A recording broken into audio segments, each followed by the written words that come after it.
మేరకు అమరావతి ప్రాంత రైతులు స్వచ్ఛందంగా 33,000 ఎకరాల భూమిని ప్రభుత్వానికి ఒక్క రూపాయి ఖర్చు లేకుండా అప్పగించారు.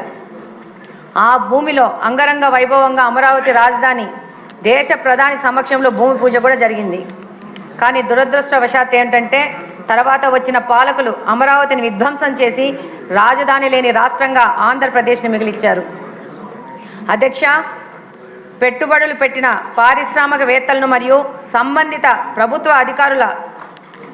శాఖల అధికారులు జైలుకు వెళ్లిన నేపథ్యం ఉన్న గత పాలకులు వారసత్వం ఉన్న మన రాష్ట్రంలో పెట్టుబడులను పెట్టడానికి ఎవరూ ముందుకు రాని ఈ తరుణంలో పారిశ్రామికవేత్తలకు భరోసా కల్పించి శాంతియుతమైన వాతావరణం కల్పించి పెట్టుబడులు రాబట్టడంలో మన నాయకులు శ్రీ నారా చంద్రబాబు నాయుడు గారు సఫలీకృతం అవుతున్నారు.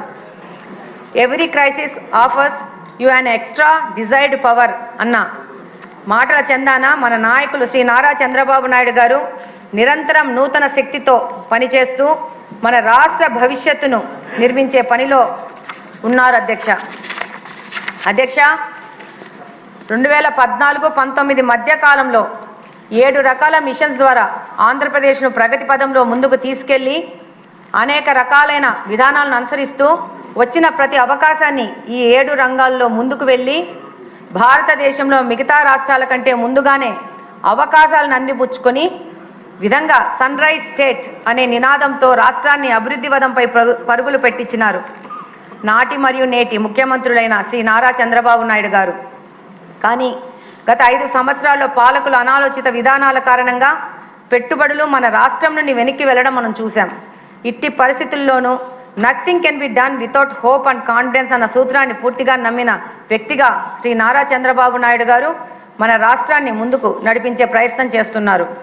అధ్యక్ష, 2014-19 మధ్యకాలంలో జన్మభూమి అనే కార్యక్రమం ద్వారా దేశ విదేశాల్లో సెటిల్ అయిన తెలుగువారిని స్వగ్రామ అభివృద్ధిలో భాగస్వాములను చేసి ప్రజ్ఞాశీలి మన నారా చంద్రబాబు నాయుడు గారు ఈ కార్యక్రమం ద్వారా సూక్ష్మ ప్రణాళికను తయారు చేసి తద్వారా మండల స్థాయిలో జీడిపిని లెక్కించడం ద్వారా ప్రజల జీవన ప్రమాణాన్ని అంచనా వేసి తద్వారా అభివృద్ధి కార్యక్రమాలను చేపట్టడం జరిగింది.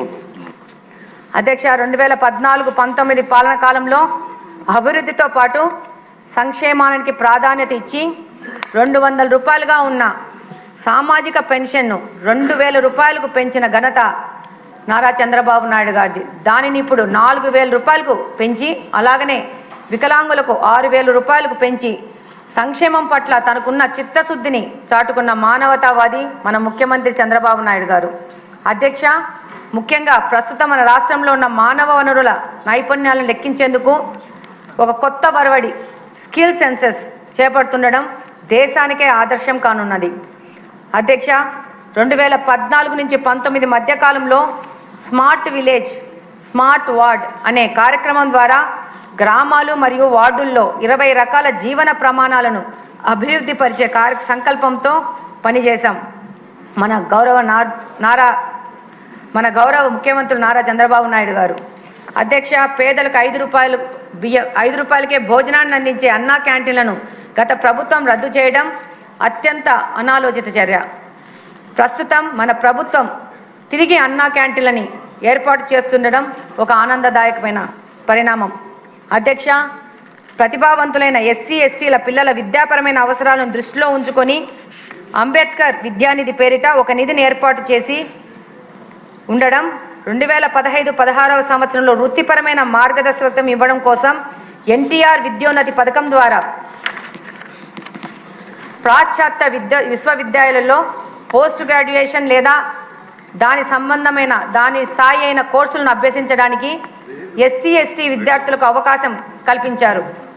అధ్యక్ష, బీసీ సప్లాన్ను అమలు చేయాలని సంకల్పంతో 2015 బడ్జెట్ సదరు బిల్లును ఆమోదించి ఉండడం ఈ సందర్భంగా మనమందరం ప్రస్తావించుకోవాల్సిన అవసరం ఎంతైనా ఉంది.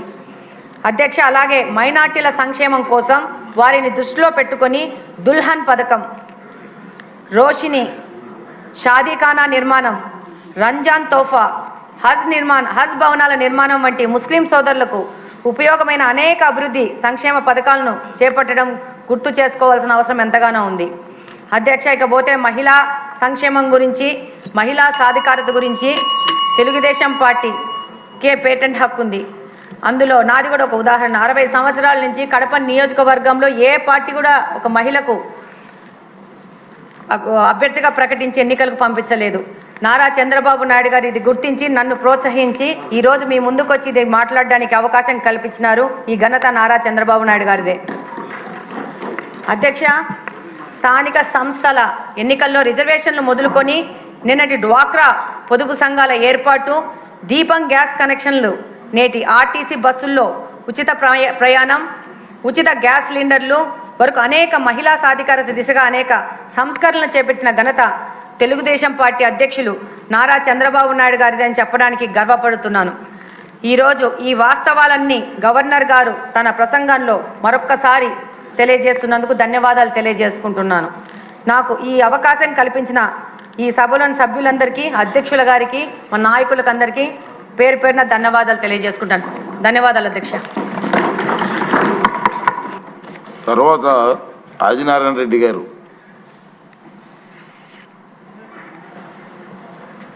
క్లుప్తంగా.